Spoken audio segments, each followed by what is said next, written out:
Hello everyone and welcome back to my channel. Today I will be talking about David Dobrik and Jeff Wittek and the accident that Jeff had while filming with David when he wanted to do his comeback.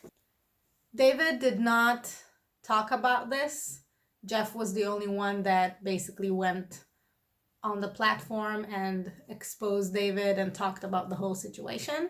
David was more laid back, didn't really want to say anything.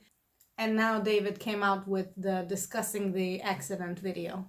Some of you may already know about the accident where Jeff was swinging from the machine that David was operating and also filming because he was operating it with one hand.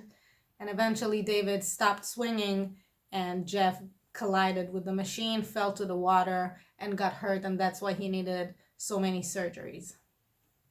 People online are saying that the only reason that David is giving the response right now and talking about the accident is because he is also participating in a movie or another video that's about to come out. So basically it's advertisement, if you will call it, to the upcoming movie that he's going to talk about Jeff and the whole accident situation, because Jeff already was talking about it for a long time and exposing David, and David didn't really give a response about the whole accident and didn't really give his side of the story, because you know there's three sides. There's Jeff's side, there's David's side, and there's the truth. It was the day of whatever it was. It was You've never talked about the accident. You want to go through it? yeah, I mean, we were filming a video, like my comeback video I haven't posted in a while, and we wanted to do something exciting. And there was this YouTuber that we were collaborating with for it that like did these really cool like really cool visuals of like people doing the coolest things. And one of them was people were like wakeboarding, I don't know what that's called, while holding on to an excavator. And that was like one of like 5 things we were gonna do. That was like the first activity that we had planned to shoot. And yeah, the morning came where we were in Utah. We were filming it, and yeah, we were getting the shots, wakeboarding. I remember Jeff came up to one of my buddies, one of our friends. I don't know why I say it like that. And then later to me, and he was like, "This is fucking boring as shit. What are we, like preschoolers? Like, let's do something cool." And he said he wanted to swing from it, and I loved the idea. I was like, "Hell yeah, let's do it." So the whole video is 50 minutes. And out of the 50 minutes, they are talking about the accident, roughly 20 minutes. The whole thing is scripted, you can tell, so we could accept the stuff that he's saying or going to say in the video. And every time that David gets stuck on what he wants to say and he starts doing every few seconds, and then Natalie or Jason grab the conversation back to them, talk about something else to fill in the time, to fill in the blanks, to give David time to recall what he wanted to say, basically. Jason, the yes man, is there to also guide the conversation, remind David of whatever it is that he needs to say and different topics that they probably wanted to talk about. And then they start talking about the conversation about the accident, and David is giving his opinion, his 2 cents about this. And then at the end, they are acknowledging Jeff's pain and that he has the right to feel how he feels, and giving him his stage. So we started with being more empathetic to David, talking about the incident, validating Jeff's feelings, and then just finishing off with apologies, fake apologies, right? And I remember Jeff told me to check my DMs, and it was a video that he found like 15 minutes before the accident that somebody posted. And he said, let's recreate this. And it was a guy swinging from an excavator and flying off. I didn't see that DM till the hospital. And he jokes. He's like, I didn't mean literally, haha, like he joked. That was the first time I saw the DM. That was the first time I opened it. And then he's like, can you promise me one thing? And I said, what? And he's like, can you just promise that no one ever knows that this was my idea? And I was like, absolutely. Like, that's not a big deal. And then that's the promise I broke recently. When David starts talking about the accident, some of the things that he's saying don't really add up. And it's not just what he's saying, it's the way he's saying it as well.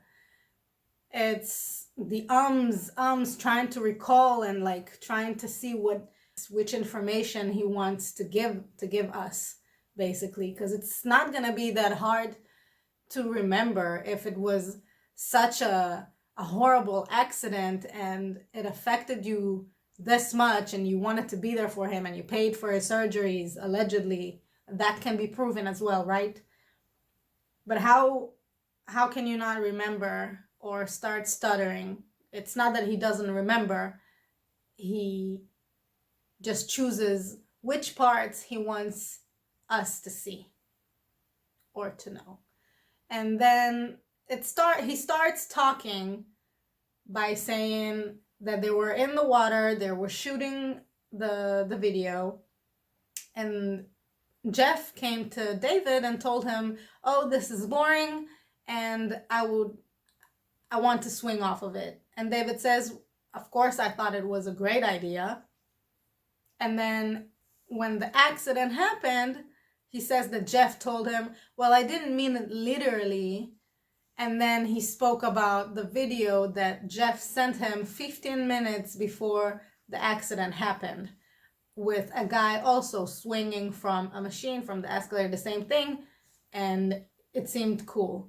Now, David shows screenshots, videos, or whatever of the message that Jeff sent him.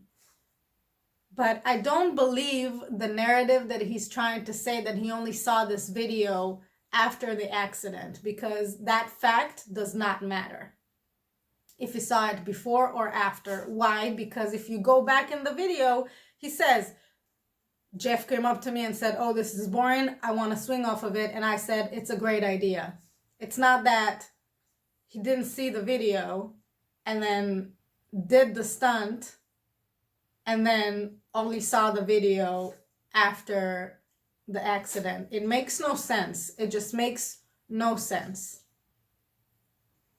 And also, in some point in the video, David says that he wishes that Jason was there so he could have been the responsible adult to tell them that that was a horrible idea. And to me, it was stupid, because why do you put that weight on Jason? He wasn't there. He doesn't need to be your dad and tell you what's wrong and what's right and guide you through life. You're an adult. You should know what could be a possible dangerous act or stunt or video, and just don't do it. David is always trying to push the limits and do stuff that will get him views and like get him attention. He does not need to be that extra to get the attention, because he already has the followers. He should have known. And Jeff also should have known. They're both guilty at this, because it really doesn't matter whose idea it was, which I think that's what they're trying to stick on, and that's the main thing, who was the one that came up with it. Because David also, after the accident, Jeff asked David, please don't let anyone know it was my idea. Like it's the main issue here. That wasn't the issue, whose idea it was. Later on in the video, David acknowledges that he was operating the machine. He does not deny it, but he says that the whole thing basically was because of Jeff's idea, and that's why Jeff didn't want anyone to know it was his idea. Basically, it was my fault, but it wasn't my fault. And it's stupid because, again, it doesn't matter whose idea it was. But he is trying to take off some responsibility off his shoulders. Now, what's funny about this whole video is that, again, it's 50 minutes. Out of the whole 50 minutes, it's 20 minutes talking about the accident, not really talking, mostly trying to take off the blame from him, whose idea it was. But the main thing is that David is not apologizing. He's not even saying, I'm sorry. Because if it was that much of an important subject for David, A, he would remember it very good, like he would remember it more. B, he would apologize. This whole situation is fake, and it's just because David is about to come out with a movie / another video talking about it, because obviously David is going to make money off of it. He let it build up and build up. Now he's going to make a lot of money off of it. David was not canceled. Jeff thought he would cancel him, but David is not canceled. It's very excruciating trying to sit for the whole 50 minutes. Because in the beginning I was like, okay, so he's going to talk about this for a while. But then they just fill it with unimportant stories and situations and fillers. It's ridiculous. What do you guys think about the whole Jeff Wittek situation? How David should have reacted, or how he should approach this whole situation? And what do you think about the upcoming movie or video that's about to come out with David about the Jeff Wittek accident? This is it for the video, and I'll see you on the next one. Thank you guys. Have a great day.